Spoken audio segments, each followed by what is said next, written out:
Do you ever think about how people who invest money for a living as professional portfolio managers go about making their own wealth decisions on your behalf? We're going to talk about that this week.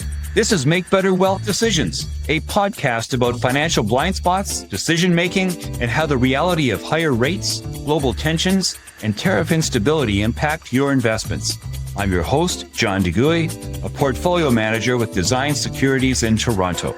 On Thursday, we had a conversation with Onno Rutten, who is a portfolio manager with McKenzie Investments, and he runs 2 or 3 of their resource mandates, both for mutual funds and exchange-traded funds. And I thought it was a fascinating discussion because here we have a chance to hear firsthand from a person who's making the buy and sell decisions, to hear about process, to hear about how he and his team make better wealth decisions on behalf of investors who give him money to invest consistent with the mandate that he's set out. So we talked about both general things and specific things. And I thought it was fascinating that he talked about how we have to recognize that the world has changed. This is something that I have spoken about frequently and that I know that a lot of other people are aware of. But I also lament that many financial advisors might not be truly attuned to, and they continue to do things the way they always have, as if the world has not changed, because whatever worked in the past is presumptively going to work in the future. And I don't believe that's necessarily true.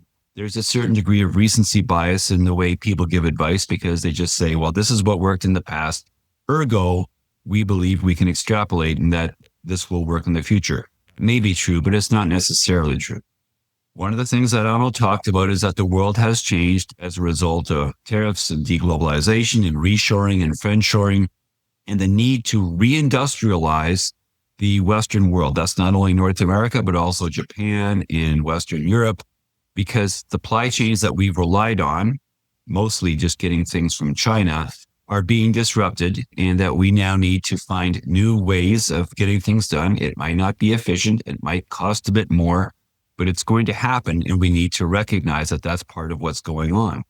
So within that broader context of how has the world changed, Onno was great because he got a chance to talk to us about what he looks at. And the traditional metrics might not always be the ones that you might think of, because what about resource depletion? What about free cash flow?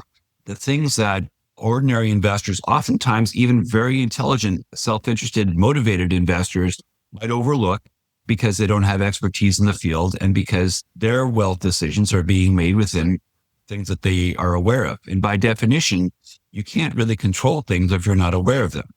So the takeaway was a simple one, but a powerful one is at the same time. And that is that decision-making requires focus and discipline. And if you're going to go into a niche area, such as resources, it's helpful to have someone who has specific expertise, who understands rocks and who wants to know all these little details about things that people like other financial advisors, other portfolio managers are almost certain to be at a loss when trying to compete with that, because the area of expertise is just so deep.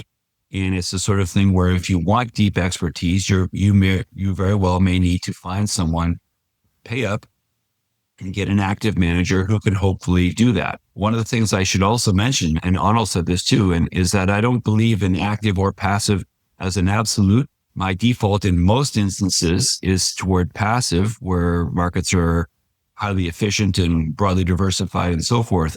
But the more niche you get, the more likely is the possibility that an active manager might be able to add value as a result of whatever special sauce he or she or their team can bring to the equation of making wealth decisions on behalf of retail clients.